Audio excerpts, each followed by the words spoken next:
Hello everyone, welcome to my YouTube channel Kiran sew cutting and stitching. यहाँ पे आज 38 chest पर बोट नेक ब्लाउज़ की कटिंग करेंगे प्रिंसेस स्टाइल में। कमर यहाँ पर 30 है तो कमर यहाँ पर 32 भी हो सकता है, तो उसके हिसाब से लेंगे।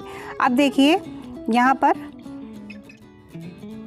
हमने हाफ इंच एक्स्ट्रा लिया है। यहाँ पर सिंगल पेपर पे कपड़े पे लेंगे तो डबल फोल्ड करते हुए कपड़े पर लेंगे। लेंथ यहाँ पर हाफ इंच एक्स्ट्रा इसलिए लिया है क्योंकि हुकाई पट्टी होगी, बैक साइड में हुकाई हमारा होगा, इसलिए हमने एक्स्ट्रा लिया है क्योंकि ये पट्टी में दब जाएगा। अब देखिए 15 इंच लंबाई पे लिए हैं क्योंकि 14 इंच पे ब्लाउज़ को तैयार करना है। अब यहाँ पे शोल्डर लाइन जो है ये 7 इंच पे ले रहे हैं और जितना भी शोल्डर होगा उसका हाफ़ करते हुए लेंगे। तो यहाँ पे यदि शोल्डर आपका 15 हो तो उसका हाफ़ करके 7.5 पे लेंगे। तो शोल्डर 14 है तो 14 का हाफ़ करने पर 7 इंच है, तो 7 इंच जितना भी आया शोल्डर वो ले लिए हैं। गले की चौड़ाई का निशान भी यहीं पर लगा रहे हैं, तो 4 इंच पर गले की चौड़ाई का निशान लगा दिए हैं। अब देखिए यहाँ से भी 7 इंच पर निशान लगाएं ताकि सीधी लाइन ले सकें। और इस लाइन को अब देखिए नीचे की ओर सीधा कर रहे हैं। ये 6.5 से आप 6.25 इंच तक इस लाइन को ले सकते हैं, तो हमने यहाँ पे 6.5 पर लिया है।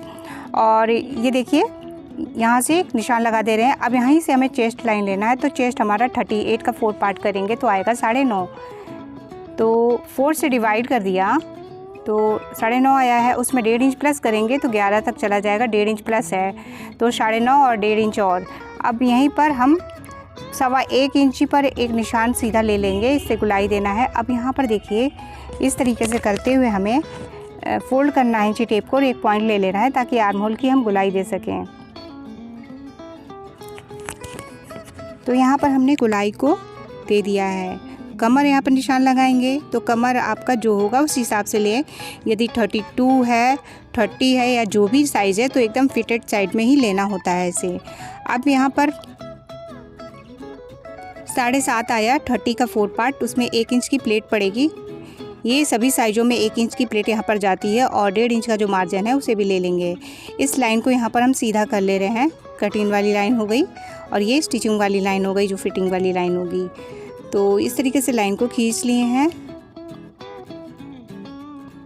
अब यहाँ पर देखिए जो चौड़ाई लिए थे 4 इंच, वहीं से हम गहराई ले रहे हैं बैक साइड के गले की। यहाँ पे आप 2.5 इंच, 3 इंच, 3.5 इंच गहराई ले सकते हैं बोट नेक के लिए। तो हम यहाँ पर गहराई जो है, बोट नेक में गहराई वैसे कम होती है तो 3 इंच पर हम लिए हैं। 3 इंच गहराई और 4 इंच चौड़ाई पर लिए हैं गले को। तो ये देखिए इस तरीके से मिला दे रहे हैं। अब यहाँ पर लगभग हाफ इंच के करीब शोल्डर को डाउन करना ज़रूरी है, नहीं तो यहाँ पर हमारा जो शोल्डर है वो उठा हुआ सा आता है, तो इसलिए थोड़ा सा डाउन कर दे। अब यहाँ पर देखिए प्लेट का निशान लगाना है, तो प्लेट के निशान के लिए यहाँ से लेंगे 4 इंच दूरी पर।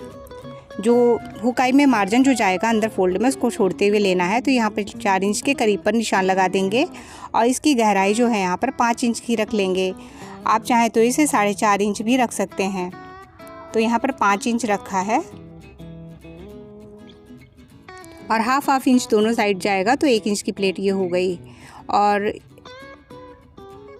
ये देखिए हमारा जो मार्जिन वाला लाइन है तो उसको हम इस तरीके से लाइनिंग कर दे रहे हैं ताकि समझ में आए अच्छे से। अब कट करके हटा देंगे, इसी से हमारी फ्रंट की कटिंग होगी। और यहाँ पर देखिए सिंगल पेपर पे लिए हैं और जब कपड़े पर आप डायरेक्ट यदि कटिंग करना चाहते हैं तो कपड़े को 2 फोल्ड पर ही करके लेना है। तो यहाँ पर अब इस तरीके से कटिंग करके निकाल दे रहे हैं। और याद रखिए यहाँ पर शोल्डर को नीचे की ओर डाउन करना ज़रूरी है, नहीं तो हमारा शोल्डर अच्छा नहीं लगता है, उठा उठा सा आता है। तो यहाँ पर ये देखिए इस तरीके से कट कर दे रहे हैं।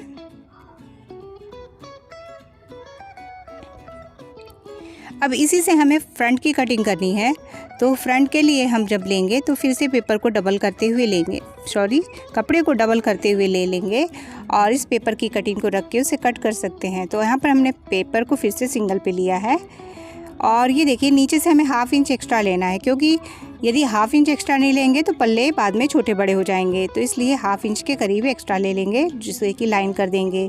इस हाफ इंच को नीचे की ओर छोड़ देंगे। तो देखिए कैसे हाफ इंच नीचे लाइन कर ले रहे हैं, ये एक्स्ट्रा मार्जिन होगा हमारा।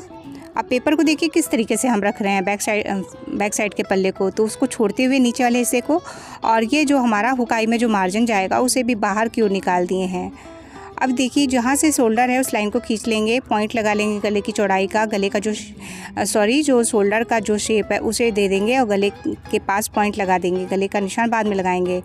तो ये देखिए जहाँ तक निशान गया है, आगे की ओर हमें करीबन 1 इंच बढ़ा लेना होगा। तो देखिए फिटिंग वाली लाइन के पास से हम और 1 इंच बढ़ाए हैं ताकि जो हमारा फ्रिंसेस में जो जोड़ जाएगा, इसलिए यहाँ से हम लेंगे 2.25 से 2.5 इंच लेंगे।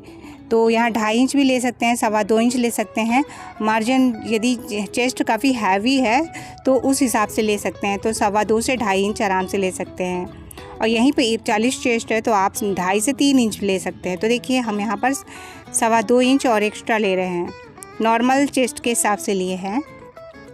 और ज़्यादा हैवी चेस्ट है तो आप यहाँ पे 2.5 से 2.25-3 इंच भी ले सकते हैं। अब देखिए इस लाइन को इस तरीके से मिला ले रहे हैं। इस लाइन को यहाँ से सीधा कर रहे हैं, आर्म होल वाली लाइन को सीधा कर ले रहे हैं, जैसे बैक के लिए हमने लिया था तो उसी तरीके से फ्रंट के लिए भी निशान लगाएंगे, तभी हम शेप दे पाएंगे। और देखिए 1/2 इंच हम बाहर की ओर एक निशान लगा ले रहे हैं, इसको और इजी करना है इस वजह से। और फिर इस तरीके से एक लाइन ले रहे हैं। अब देखिए यहाँ पर कैसे लेंगे, तो इस तरीके से अंदर से कर्व देना है और बाहर की ओर इस वाली लाइन से टच करते हुए लाना है। तो इस तरीके से ही यहाँ पर कर्व दिया जाएगा, क्योंकि यहाँ पर इस तरीके से कर्व नहीं देंगे तो हमारा जो आगे का जो पार्ट रहेगा, कपड़ा रहेगा, वो एक्स्ट्रा रहेगा तो झोल आएगा। अब देखिए गले की जो गहराई है वो यहाँ पर हम 3.5 पर ले रहे हैं, तो आप 3.5 से 4 इंच पर गला ले सकते हैं यहाँ पर, तो हम 3.5 पर लेंगे। और गला यदि ज़्यादा आपको आगे की ओर गले में चिपक रहा हो और नहीं इतना पसंद है तो आप इसी गले को 4 तक भी ले सकते हैं। तो देखिए यहाँ पर इस तरीके से इसको निशान लगा लिया। अब यहाँ से टक्स पॉइंट लेंगे। टक्स पॉइंट यहाँ पर हमारा है 10 इंच पर, ये 10 इंच 10.25 इंच हो सकता है, 38 चेस्ट में 10.5 इंच भी हो सकता है। तो उस हिसाब से जहाँ पे भी आपका टक्स पॉइंट आएगा उस हिसाब से ले लेना है। तो 10 इंच पे यहाँ पे टक्स पॉइंट लिए हैं।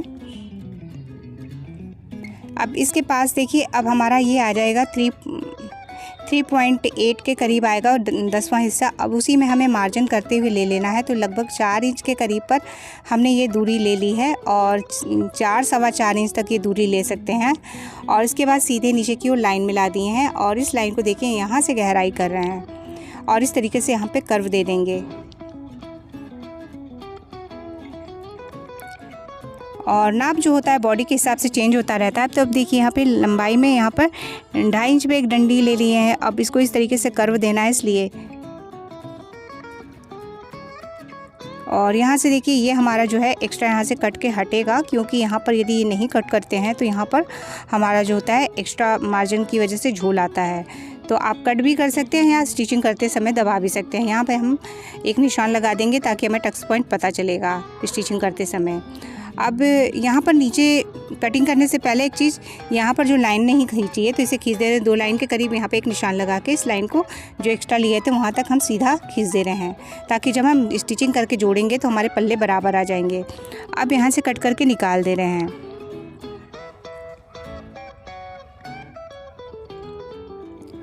अब देखिए ये हमने यहाँ पे कट कर दिया है।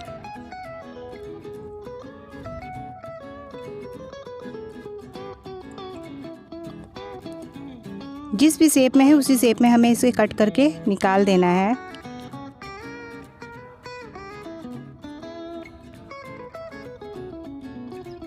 गले की भी कटिंग कर दे रहे हैं।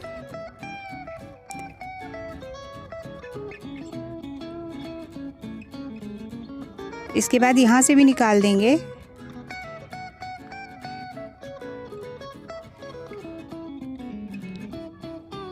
और फिर ये जो एक्स्ट्रा मार्जिन जो है यहाँ से भी थोड़ा सा कट करना है, तो इसे भी कट करके हटा देंगे।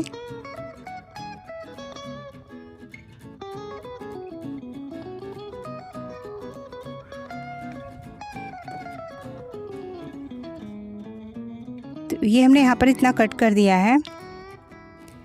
अब देखिए नीचे से भी इसे कट करके हटा देना है।